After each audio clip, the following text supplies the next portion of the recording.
Good afternoon, and welcome to Pennsylvania, Mr. President.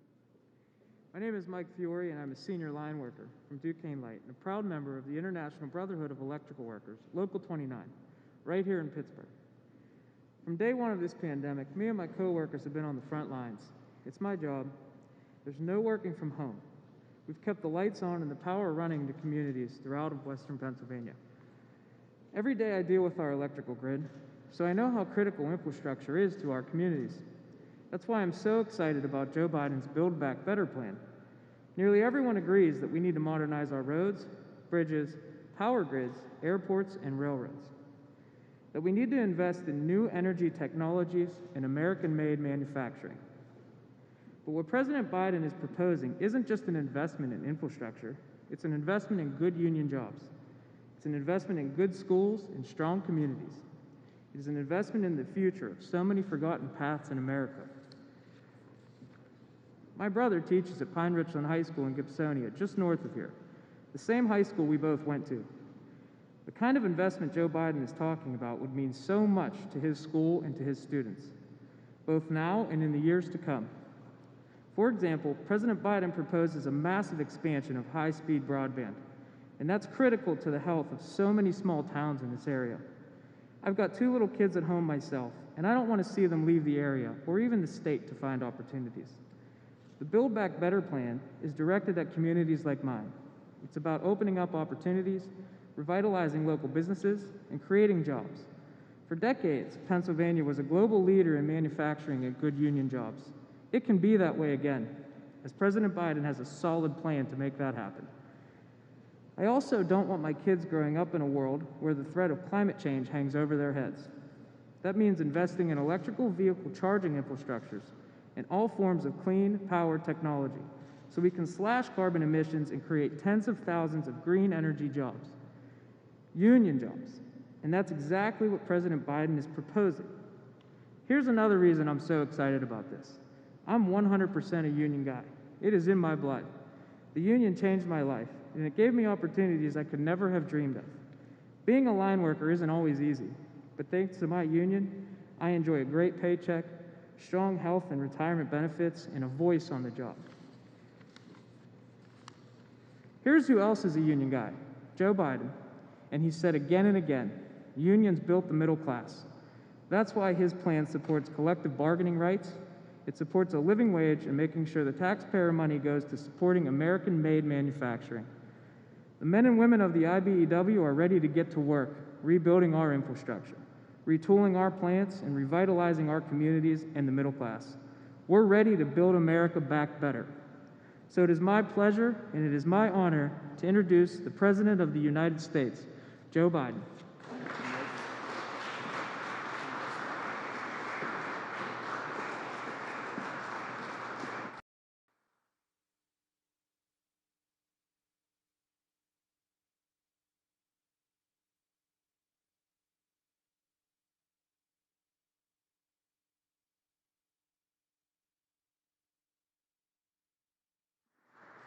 Thank you.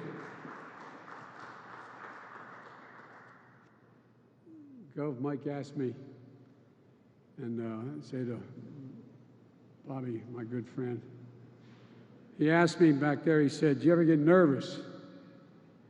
And he said, because I got up this morning and made breakfast for my kids, so I got to introduce the president.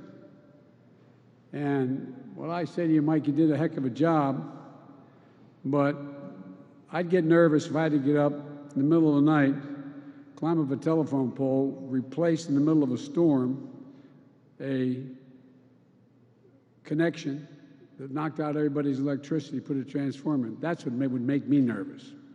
So what you did was really good. I couldn't do what you do, pal. I couldn't do what you do. And I want to, and it's true, Mike, you're a union guy. Me too. I got in trouble, but I don't make any apologies for it. I'm a union guy. I support unions. Unions built the middle class. It's about time they start to get a piece of the action. To all my colleagues,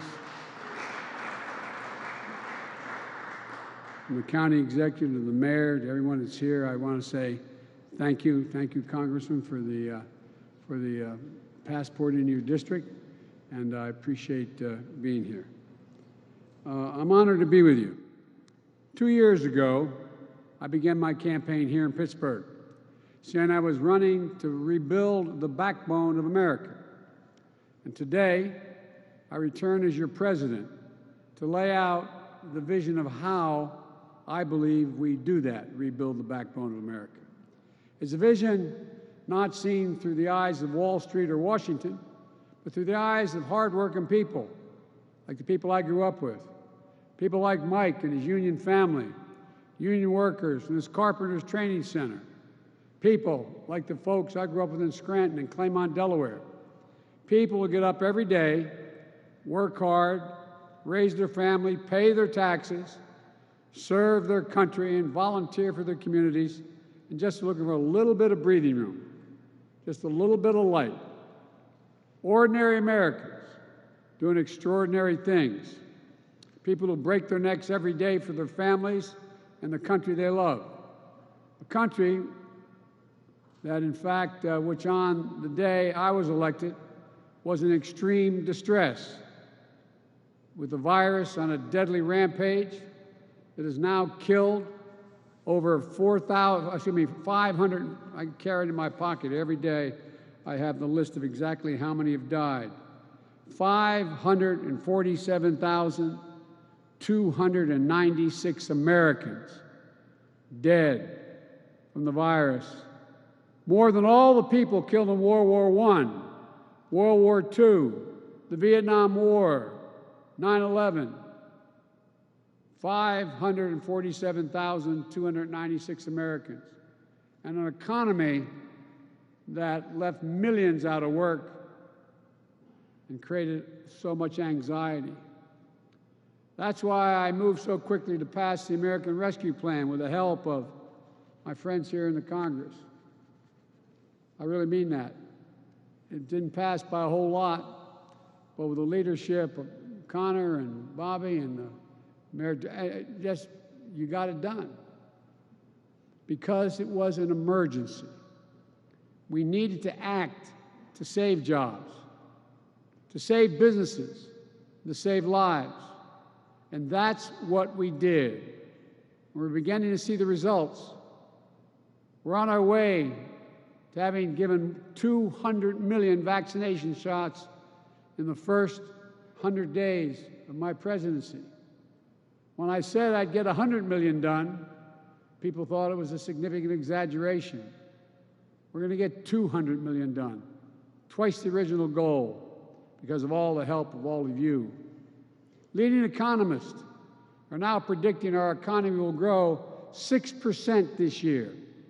That's a rate we haven't seen in years and years. We can cut child poverty in half this year. With the American Rescue Plan, we're meeting immediate emergencies. Now it's time to rebuild. Even before the crisis we're now facing, those at the very top in America were doing very well, which is fine. They were doing great. But everyone else was falling behind. The pandemic only made the division so much worse and more obvious. Millions of Americans lost their jobs last year, while the wealthiest 1% of Americans saw their net worth increase by $4 trillion. Just goes to show you how distorted and unfair our economy has become. It wasn't always this way. Well, it's time to change that.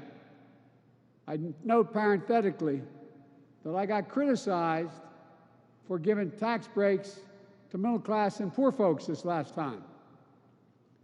I didn't hear that cry, you and cry, when we were doing the same thing. When Trump's tax bill passed, 83% of the money went to the top 1%. You know, this is not to target those who've made it, not to seek retribution. This is about opening opportunities for everybody else. And here's the truth. We all will do better when we all do well. It's time to build our economy from the bottom up and from the middle out, not the top down. That hadn't worked very well. For the economy overall, it hadn't worked. Because Wall Street didn't build this country. You, great middle class, built this country. And unions built the middle class. And it's time, and this time, when we rebuild the middle class, we're going to bring everybody along. Regardless of your background, your color, your religion, no matter, everybody gets to come along.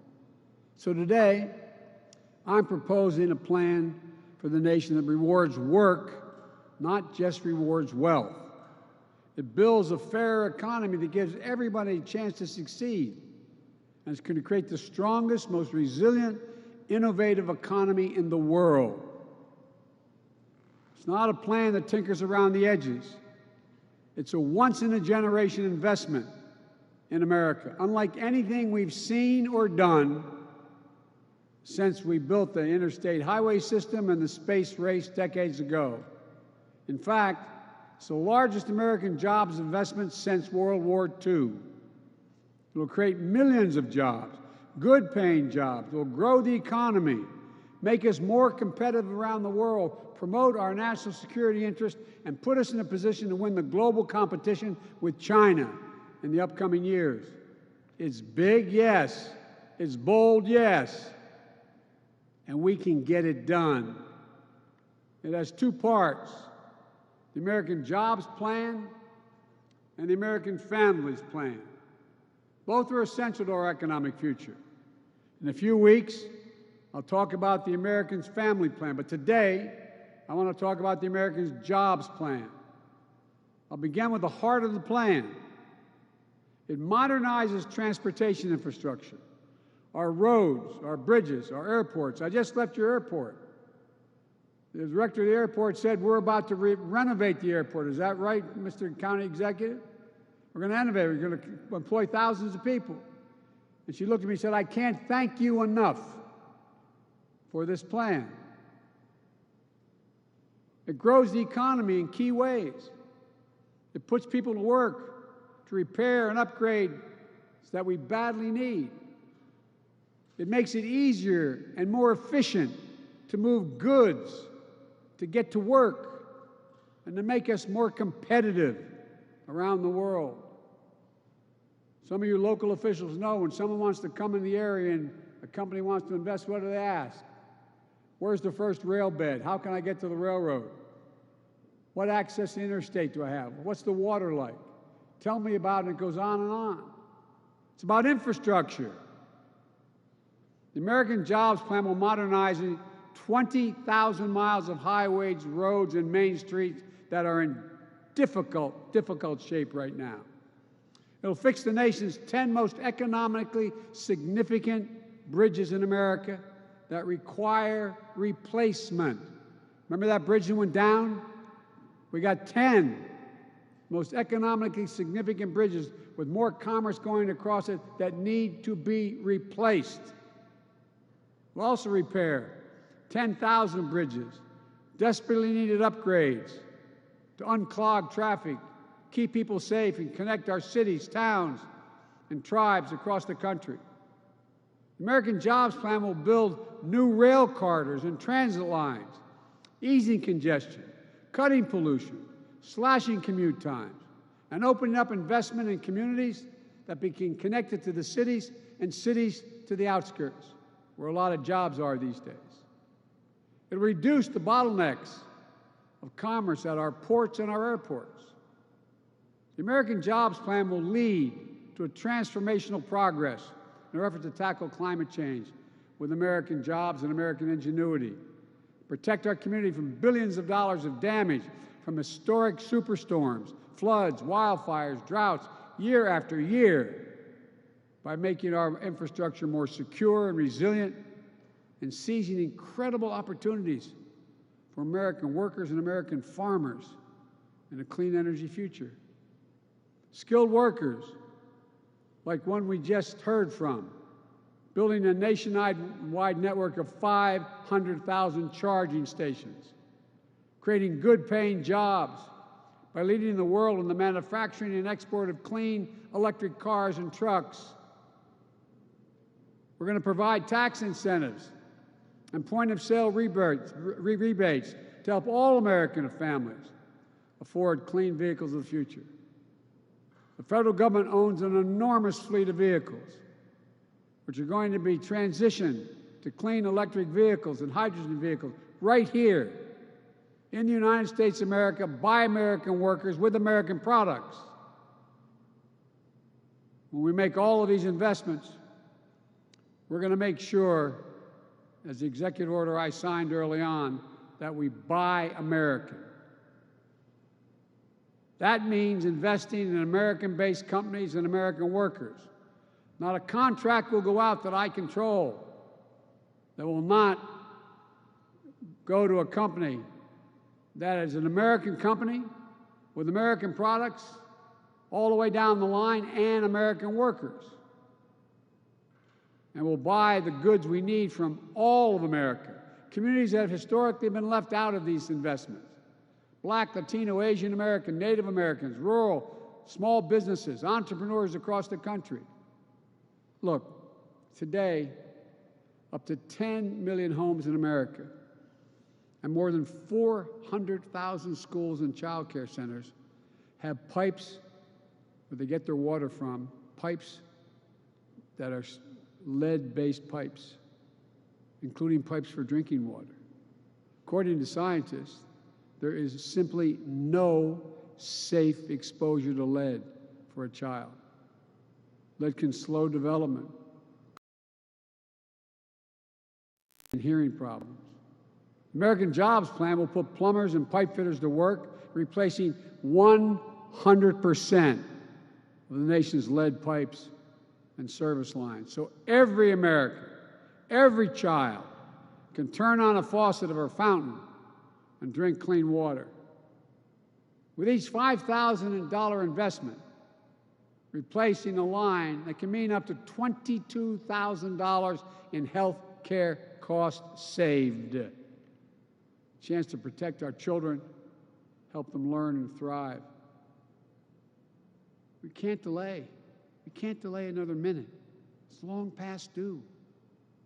You know, in America, where the early interest was in internet, this thing called the internet that we invested. We invented the early internet. It was invented here. Millions of Americans, though, lack access to reliable high-speed internet, including more than 35% of rural America. It's a disparity even more pronounced during this pandemic. American Jobs will make sure every single American has access to high-quality, affordable, high-speed internet for businesses, for schools. And when I say affordable, I mean it. Americans pay too much for internet service. We're going to drive down the price for families who have service now and make it easier for families who don't have affordable service to be able to get it now. As we saw in Texas and elsewhere, our electrical power and power grids are vulnerable to storms, catastrophic failures, and security lapses, with tragic results. My American Jobs Plan will put hundreds of thousands of people to work, line workers, electricians, and laborers, laying thousands of miles of transmission line, building a modern, resilient, and fully clean grid, and capping hundreds of thousands of literally orphan oil and gas wells that need to be cleaned up because they're abandoned, paying the same exact rate that a union man or woman would get having dug that well in the first place.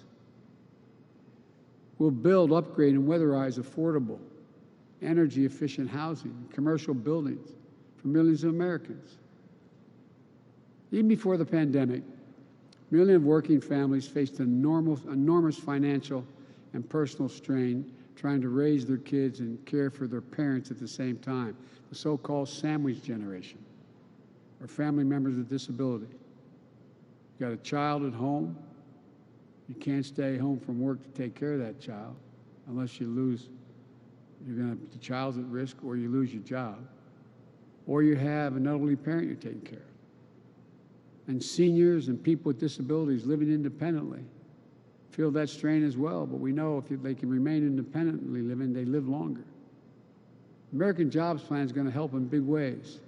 It's going to extend access to quality, affordable home community-based care. Think of expanded vital services like programs for seniors. Or think of home care workers going into homes of seniors and people with disabilities, cooking meals, helping them get around their homes, and helping them be able to live more independently. For too long, caregivers who are disproportionately women and women of color and immigrants. This plan, along with the American Families Plan, changes that with better wages, benefits, and opportunities for millions of people who will be able to get to work in an economy that works for them. You know, decades ago, the United States government used to spend 2% of its GDP, its gross domestic product, on research and development. Today, we spend less than 1%. I think it's 0.7%. Here's why that matters. We're one of only a few major economies in the world whose public investment in research and development as a share of GDP has declined constantly over the last 25 years. And we've fallen back. The rest of the world is closing in and closing in fast. We can't allow this to continue.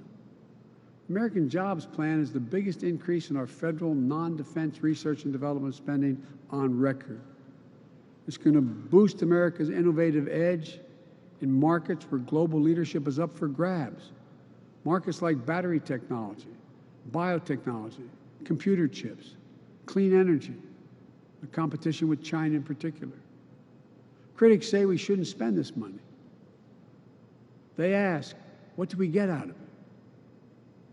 Well, they said the same thing when we first flew into space for the first time. They said the same thing. Well, pushing the frontiers led to big benefits back home.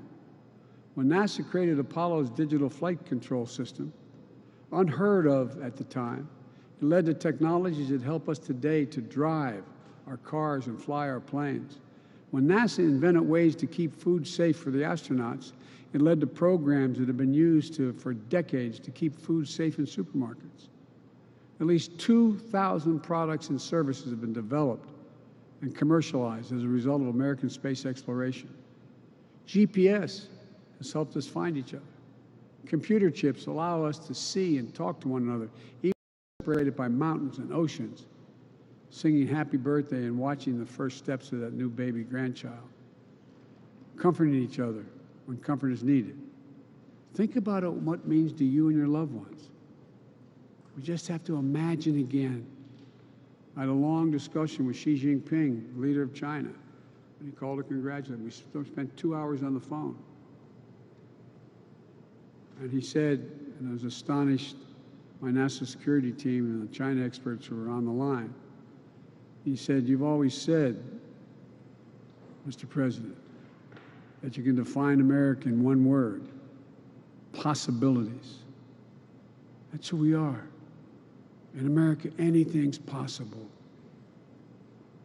Like what we did with vaccines a decade ago that laid the foundation for COVID-19 vaccines we have today.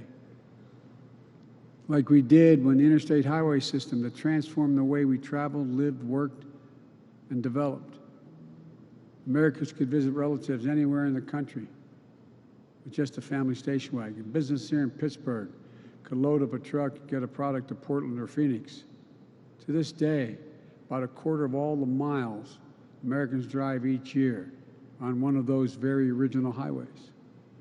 Imagine what we can do, what's within our reach if we modernize those highways. You and your family could travel coast to coast without a single tank of gas on board a high-speed train. We can connect high-speed, affordable, reliable internet wherever you live.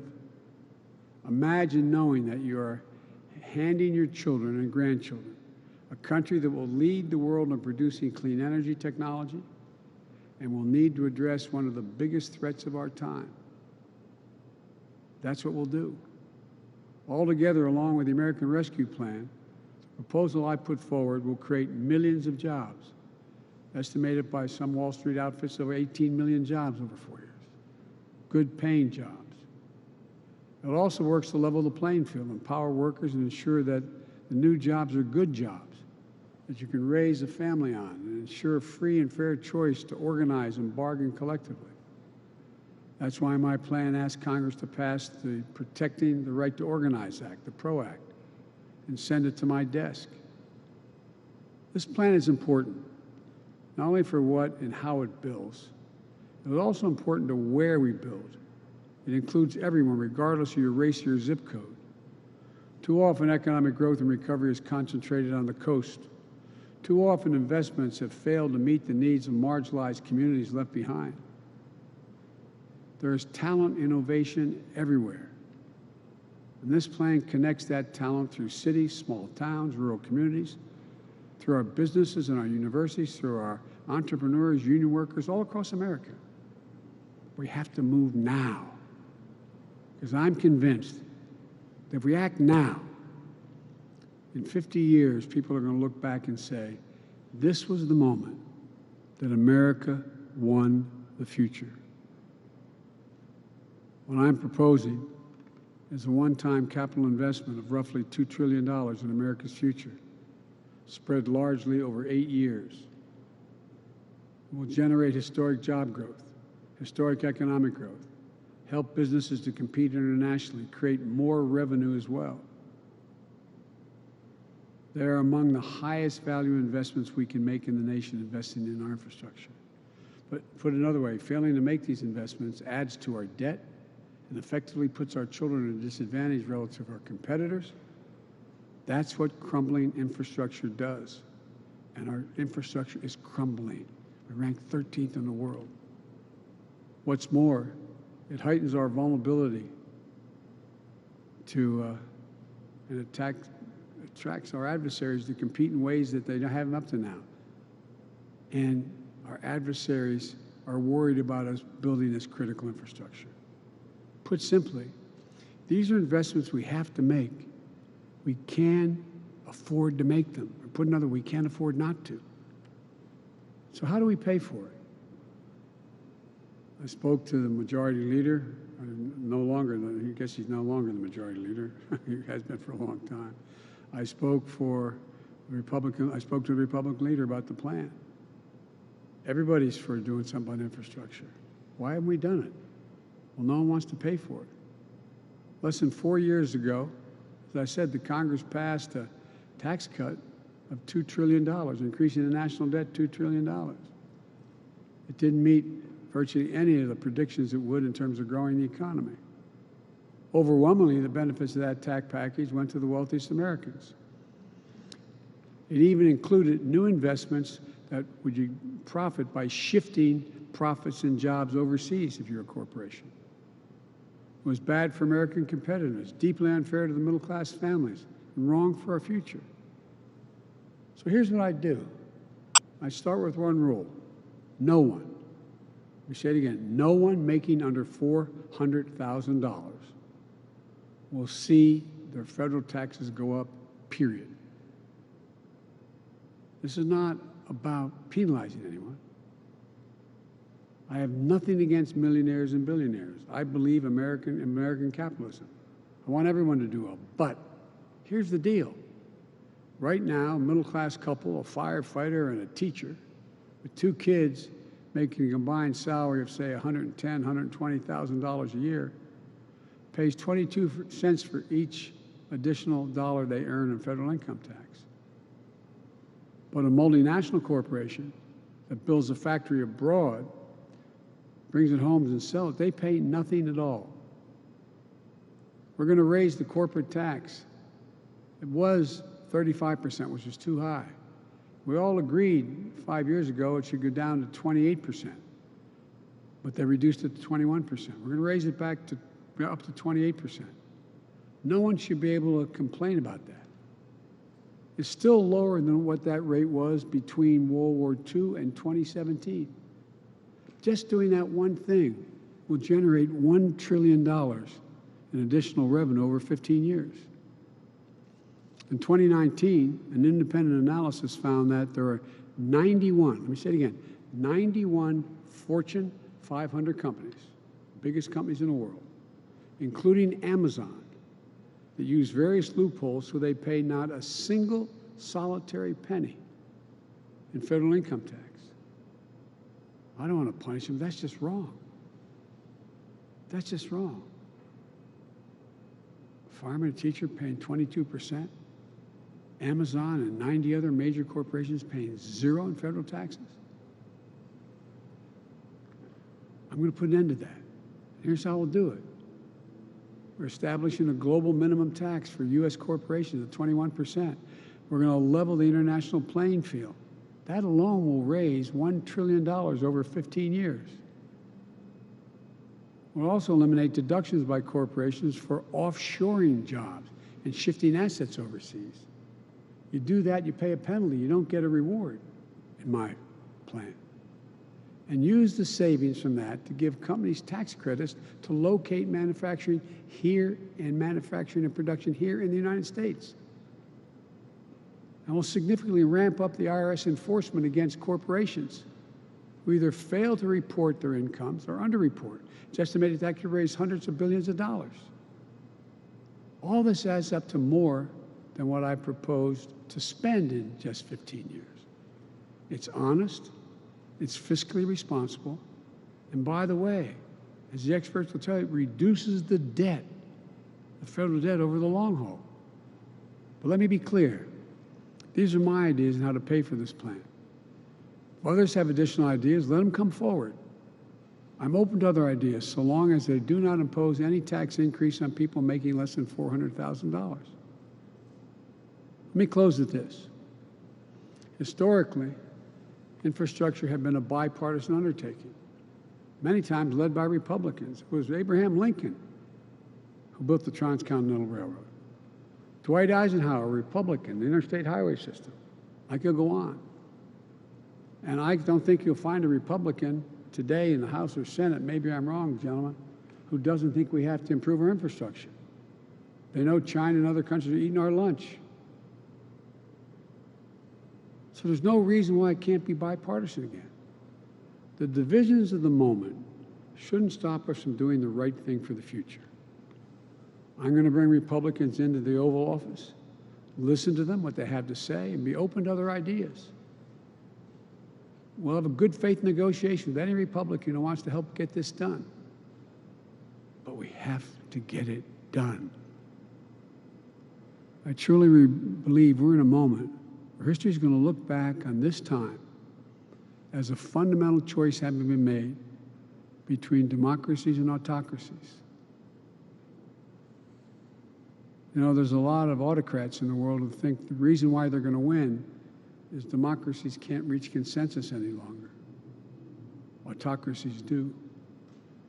That's what competition between America and China and the rest of the world is all about. It's a basic question.